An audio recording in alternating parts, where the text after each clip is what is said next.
Okay, guys, I'm going to go ahead and go back over this sale of stocks subscription thing that we were looking at. And again, when you have stock subscriptions, you're going to go ahead and set up, as we were saying, set up a receivable for those. And so you can see the receivable for the 1,000 shares at $100 per share.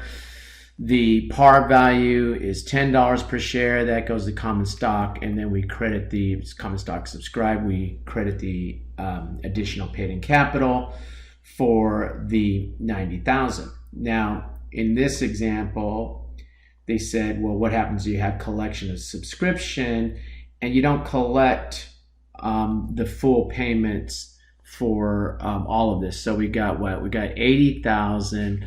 That's full payment for this subscription, and then there's 5,000 partial payment.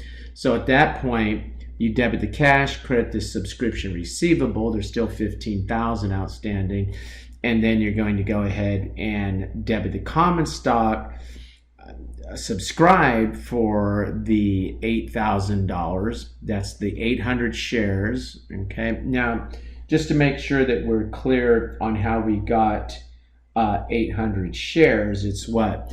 They got $80,000, and that was in full payment, and the amount that they wanted per share was what? Was $100 per share, right? So that's enough money, because 80,000 was for full payment. That's enough money to issue now what? To issue the 800 shares.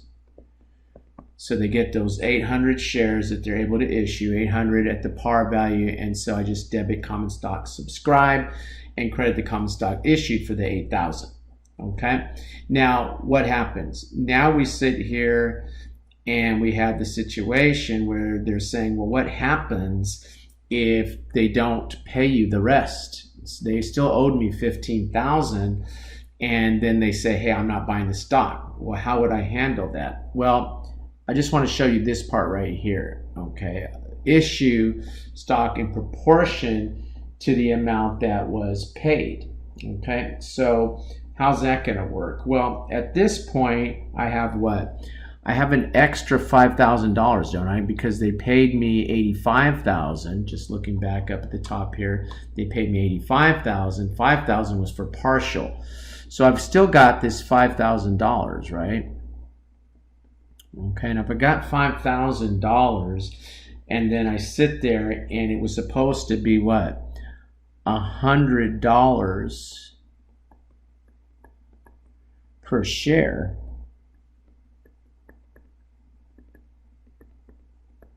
$100 per share, that means I can issue, I have enough money to allow me to issue what? 50 shares.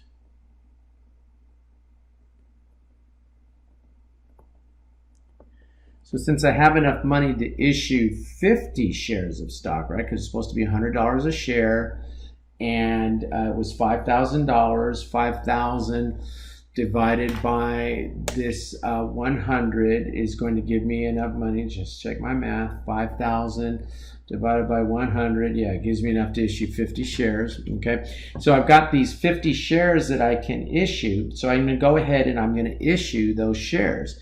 And so I will issue those at the amount of, at now the par value is $10, right? So times $10. Okay, so I'm going to make my journal entry, and I guess I can just put it, part of my problem with this whole page, guys, is that there's nowhere to write anything. Okay, but let's just come down here. Okay, and I'm going to go ahead and I'm going to credit the common stock, right, for the amount of shares I can issue. That's 10 shares times $50, that's 500. Okay, I'm going to go ahead and credit the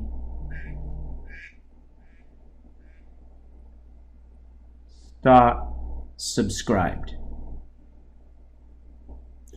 Actually, they call that subscription. What do they call that account? They called that account subscriptions receivable, right? I originally debited it for 100. I credited it for 85, so it still has 15 sitting in there, and I'm not going to get that now. So I go ahead and I credit subscription receivable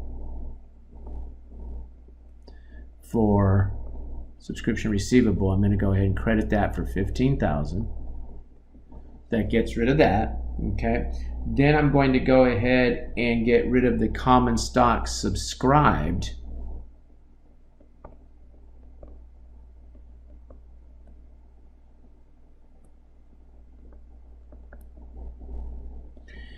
And I'm going to debit common stock subscribed, and I'm going to debit common stock subscribed for what?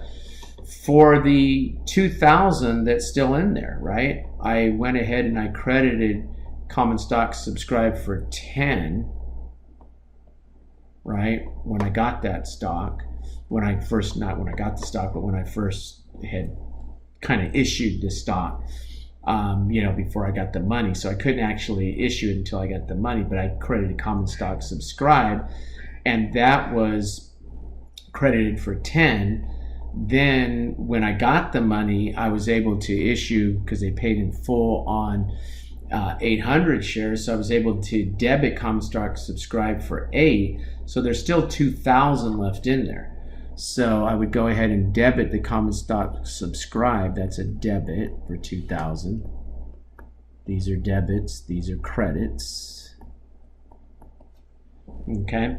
And then I'm going to go ahead and take out the amount in the additional paid in capital. Because remember, I debited it for all 1,000 shares over here at what? At $90 a share. But there was what? Of the 200 shares that were remaining, I only issued, of the 200 shares remaining that hadn't been issued yet, out of that 10,000 shares I issued, out of that 800 shares, okay, out of that 1,000 shares, sorry guys, out of that 1,000 shares, I did what? I only issued 800, right? Okay, so there were still 200 shares that I hadn't issued, but I had enough money to issue 50 shares, so that means there's 150 shares that I couldn't issue. And so I take that 150 times the $90 per share. That was the amount that went to the APIC, right? The 150 times the $90 per share. That was the amount that had gone into APIC. For the total 1,000 shares, 90 shares, I was able to issue 50 shares with the money I got, which means there's 150 of that remaining 200 shares, right? It was 1,000 shares. I issued 800. There was still 200 I hadn't issued, right? And then I had enough money to issue 50 shares. And so that means that I'm going to now have 150 shares that I couldn't issue. 150 times the $90 per share gives me this 13,500. I will debit what? I'll debit now the APIC for 150 shares times $90 is 13,500.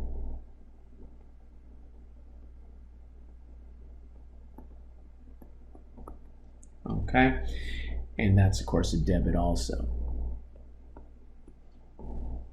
Okay, so that would be the entry if you had this situation that we're talking about here, issue stock in proportion to the amount paid. That's how you would do that. Okay, so just because this is pretty messy, let's just look at it again. I have what? I got 80,000. That's enough to issue a full 800 shares of that original 1,000. They gave me an extra 5,000, and then they never paid me anything else, right? And so I'm saying, okay, well, I'm keeping your 5,000, I'll issue enough shares here. So I can issue with the 5,000 you gave me, I can issue you at $100 a share, I can issue 50 shares. So I go ahead and I issue them those 50 shares. So I have to go ahead and credit common stock. I'm going to do what? Then I'm going to liquidate the subscription receivable because it was originally 100,000 and they only gave me 85. So I can take away that 15,000. I still had what in the common stock subscribed because I had originally gone ahead and credited that for 10. Here I debited it for 8. There's still 2,000 in there, so I debit that 2,000 to close that out, and then I simply take out of my APIC the amount that was in APIC for those shares that I didn't issue. The 150 I couldn't issue because they didn't give me enough money for that. 150 times the 90 is the debit to the APIC. Okay, and that's how that would work. All right, and after going through that whole example, I think to myself, now I see why the book left us hanging there and didn't tell us what happens, what would be the journal entry for the issue stock and proportion, because they probably got scared and thought that that was too complicated to try to figure out. So that's completes the thought anyway. All right, guys, thanks for your patience. Again, I will be doing recordings for the last little section of chapter 7, chapter 8, chapter 9. Look for that by Sunday. And then I'll do a recording, look for chapter 10, kind of Tuesday morning, end of the day, Monday, I'll have that for you. And then we'll do our final review that we've been talking about, just to make sure that I say the right date again. We'll do the final review on Saturday, August 29th. And I'm thinking we'll do 2 4-hour sessions, one in the morning, one in the afternoon, and that'll allow us to at least do the final review together. Okay? All right, guys, thanks for your patience. All right, we'll talk to you soon.